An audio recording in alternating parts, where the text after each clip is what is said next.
So it happens quickly, and it can happen to people that you would never imagine it happen to. They're working families. Central Florida is interesting because we are the tourist mecca of the world, and everyone comes here and everyone thinks, wow, it's all Magic Kingdom and pixie dust.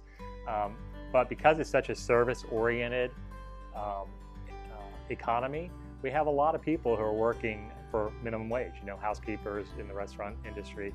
So there's a lot of working poor who are challenged, to either pay their bills or provide food for their children. There's families right now in Winter Park, it's unimaginable, but it's true, families living in cars because they can't afford homes.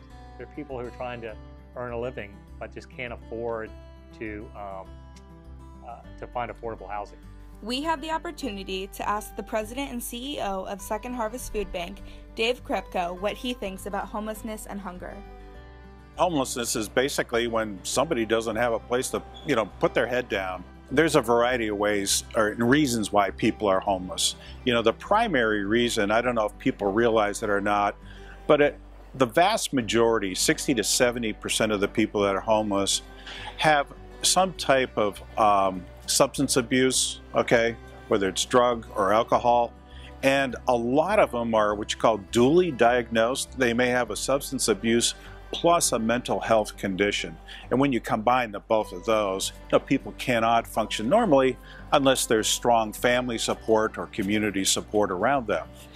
And then other reasons why people become homeless are, it may be primarily economic, and that happened a lot when the economy really took a downturn a few years back. Food banks are a vital part of communities, helping Americans put food on the table and provide for their families when they have come across hard times or suffered through a natural disaster.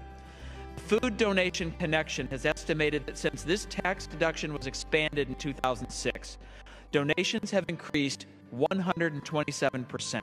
There's a lot of working people out there working full-time that can't afford to put food on the table. I think there's a real strong stereotype out there in the public's mind. When they think of the homeless, they think of the bedraggled guy, at the street corner with the cardboard sign, "I'll work for food," and you pull up, and you wonder, oh geez, if I give $1, are they going to spend it on booze? Are they going to spend it on cigarettes or drugs? Are they going to buy food?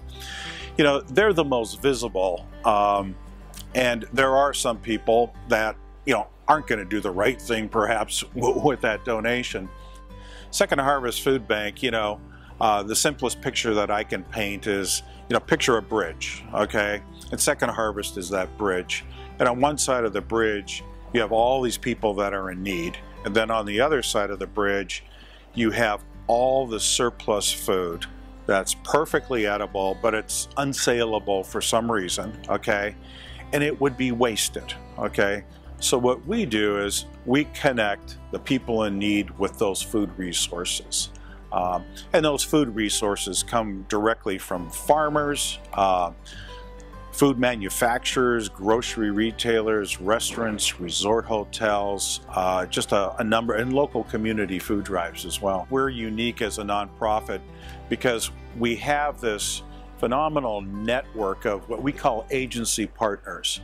So in the Central Florida area, we serve about 550 different partner agencies. So these are the homeless shelters, the soup kitchens, the emergency food pantries, the home for abused women and children. And what they do is they come to our facility to get the food for their particular organization. One of my goals was to increase our capacity to distribute more food, increase our capacity to get more volunteers engaged in our mission, and to create a venue where we could do entrepreneurial work like a community kitchen that we now have. When I started, we were in a couple of small, old facilities. We were having to turn away food donations and volunteer groups at that point because we couldn't handle it all. So since then, and where I'm sitting right now is in our relatively new facility where we've been here about 2.5 years. We built it from the ground up. And as a result, our distribution of food has just skyrocketed, okay? Last year, for example, we distributed enough food for 40 million meals in Central Florida. There are still 49 million people living in our great country who are food insecure. 49 million people who don't know where their next meal will come from. 49 million people who are forced to choose between basic needs like rent, utilities, and food. 49 million people who don't have the resources necessary to make ends meet. 49 million people who are hungry. That's 1 out of every 6 people living in this country who are food insecure, a figure that hasn't changed since 2008. While it's a good thing that food insecurity isn't getting worse, that's simply not good enough. We must do more to ensure that healthy and nutritious food is available to everyone in America.